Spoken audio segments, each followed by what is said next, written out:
mythology about the warrior poses. So it begins with Shiva, the god of destruction and death, and a beautiful young woman named Sati and her father Daksha. All right? So Sati is in love with Shiva, and she professes her love to him every night. Her father does not approve of this. He doesn't want his daughter being married to some guy covered in ash and barely clothed, and sits on top of a mountain meditating for 10,000 years at a time. So he hosts a party for his daughter to find a suitor, and his daughter mingles with the guys just to appease her father. But when it comes time for her to choose her suitor, she takes her garland off her neck and throws it in the air and says, "I choose Shiva." And when she says that, Shiva appears, steps right into the garland, and puts his arm around Sati. And back in these days, it was custom to whoever wore the garland had to give his daughter away to Shiva. He was not happy about this. So they go off and get married and live happily until Sati finds out her father throws a second party. But Shiva did not invite Shiva or Sati, which is heartbreaking to Sati. She's distraught. She's, oh my God, how can he do this to us? Why does he not understand that I still love, that our love is real, and that this is the love of my life and it's never going to change? So she shows up at the party, distraught, angry, and enraged, and she's crying, and her father looks at her beautiful face, and it breaks his heart to see his daughter look like this. But he stands by his decision and says, "No, I will not accept Shiva." So when he says that, Sati burns up from the inside and combusts, catches on fire, and turns into a pile of ash right in front of her father in the middle of the party.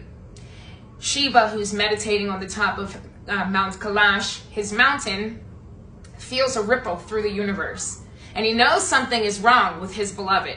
And he knows he can't get there fast enough from where he's at, so he rips off one of his dreadlocks, throws it to the mountain, throws it at the bottom, throws it to the ground, of the floor of the mountain, and the dreadlock springs to life and starts snaking its way down to the bottom of the mountain and becomes the warrior Virabhadra. Virabhadra, as it snakes down to the bottom of the mountain, it comes up underneath of Daksha's house, and as he rises up, he transforms into the infamous Virabhadra, the warrior. He steps up, warrior one, and he's facing Daksha.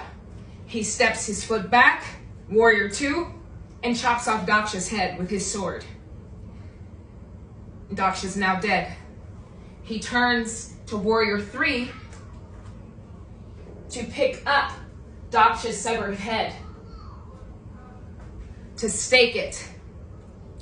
Suddenly, Sati feels this. She knows something's wrong. So she takes another body and shows up at the party a second time and says, "Virabhadra, Shiva, you need to fix this right now. You had no business interfering. This is my father. I love him. I know he wasn't kind to us, but you had no right to interfere. Fix this right now." Shiva didn't think of Sati's feelings. He hadn't even considered how she would have felt if her father were killed. So he was just so enraged that her father had this kind of effect on her. All he can think about was revenge. So he shows up at the party and he looks at Daksha's head and he sees that it's no longer suitable for Daksha's body. So he looks around to the next best thing, which happens to be a goat's head. He severs the goat's head, places it onto Daksha's body, picks Daksha's body up, and breathes prana into Daksha. He gives him life. Daksha comes back to life, but instead of being angry or afraid of Shiva, he's full of gratitude and love. Finally, now he sees how deep their love is for one another, and he apologizes for not being accepting of their love and their choices. and he throws a third party. And this time he invites Shiva and Sati. The warrior poses teach us, the mythology teaches us about forgiveness and thinking before we do things, and not acting on emotion and not allowing our emotions to rule us, because we never know who we're going to hurt in the process. And then also great love. So Virabhadra, warrior 1, faces Daksha. Virabhadra, warrior 2, chops off his head. Virabhadra steps into warrior 3 and picks up the severed head and goes to stake it. Namaste.